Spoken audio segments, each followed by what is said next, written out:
তোর family card. আরে বাবা, আপনারা যদি জনগণের জন্য কোনো কিছু দিয়ে থাকেন সেটা বলেন, আমাদেরটা রাখবো কোনো, আমরা তো জনগণকে দেবো। ওবা জমাতার আমির সাহেব কথা হতে রাখ তোর স্বাস্থ্য কার্ড, কি কথা হতে রাখ তোর স্বাস্থ্য কার্ড, কথাবার্তা ঠিক না হয়।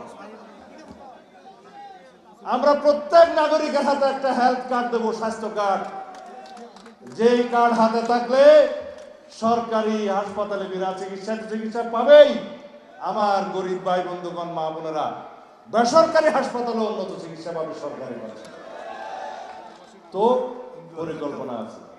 আমরা বলেছি কৃষক কার্ড দেব সমস্ত কৃষকদেরকে, যার মাধ্যমে সে সমস্ত রিপোর্ট, আবহাওয়া রিপোর্ট, ঘূর্ণিঝড় বন্যার রিপোর্ট সবকিছু আগাম পাবে, কোন মৌসুমে কোন আবাদ করতে হবে পাবে, এবং কৃষি পণ্য যেগুলা কৃষি উপকরণ ন্যায্য মূল্যে পাবে, সার, বীজ, কীটনাশক সহ, এবং কৃষি লোন পাবে। তার উপরে তার উৎপাদিত দ্রব্য যাতে সহজে বাজারজাত করতে পারে, যথাযথ মূল্য পায়, সরকার তার ব্যবস্থা করবে। আমরা বলেছি আমরা ফ্যামিলি কার্ড দেব আমার গরিব ভাই বোনদের জন্য, যারা এই ফ্যামিলি কার্ডের মালিক হবেন তিনি একজন নারী, প্রত্যেক পরিবারের গৃহকর্ত্রী। তার মর্যাদা বৃদ্ধি হবে, অর্থনৈতিক অবস্থার উন্নতি হবে, সামাজিক নিরাপত্তা বাড়বে এবং সম্মানিত হবে। তার ছেলেমেয়েরা ভালো লেখাপড়া করে দেশের সম্পদে পরিণত হবে। এইভাবে এই ফ্যামিলি কার্ডের আওতা, সংখ্যা এবং বিনামূল্যে মাসিক যে খাদ্যদ্রব্য পাবে, নিত্য প্রয়োজনীয় দ্রব্য, তার পরিমাণ ক্রমান্বয়ে বাড়বে ইনশাআল্লাহ। আমাদের পরিকল্পনা আছে। আর ওনাদের আমির সাহেব বলছে রাখ তোর ফ্যামিলি কার্ড। আরে বাবা, আপনারা যদি জনগণের জন্য কোনো কিছু দিয়ে থাকেন সেটা বলেন, আমাদেরটা রাখবো কোনো, আমরা তো জনগণকে দেবো। আমরা বলেছি ক্রীড়া ক্ষেত্রে, সংস্কৃতির ক্ষেত্রে, শিক্ষা ক্ষেত্রে আমাদের পরিকল্পনা আছে। আমরা বলেছি কোনো বেকার যুবক যুবতী সৃষ্টি হবে না এই দেশে।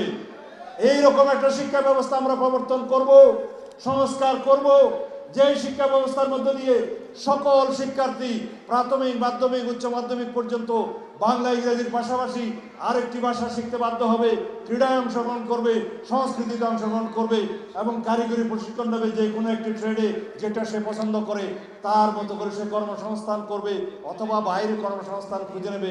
কোনো বেকার সৃষ্টি করবো না আমরা আমাদের এই দেশে। 18 কোটি মানুষের 36 কোটি হাত কর্মের হাতে পরিণত হলে এই দেশের উন্নয়ন কেউ ঠেকাতে পারবে না। এই হচ্ছে আমাদের পরিকল্পনা, এই হচ্ছে আমাদের কর্মসূচি।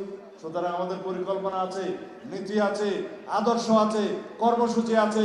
ইনশাআল্লাহ আমরা তা বাস্তবায়ন করবো এই দেশবাসীকে সাথে নিয়ে।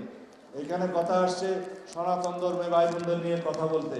আমরা তো আগেই বলেছি আমরা সেই দল, এই দেশে ধর্মের ভিত্তিতে আমরা কোনো বিভাজন চাই না। এই দেশে সনাতন ধর্মী ভাই বন্ধু যারা আছেন, অন্যান্য ধর্মীয় সংখ্যালঘু সম্প্রদায়ের যারা আছেন, আমরা সংখ্যালঘু বলতে চাই না, যারা অন্যান্য ধর্মাবলম্বী আছেন, সকলেরই ধর্মীয় স্বাধীনতা নিশ্চিত করার দল হচ্ছে বিএনপি। উপাসনালয়ে উপাসনার এবং ধর্মীয় আচার অনুষ্ঠান চর্চার স্বাধীনতা, নিরাপত্তা দেওয়ার দল হচ্ছে বিএনপি। সুতরাং নতুন করে কিছু বলার নাই।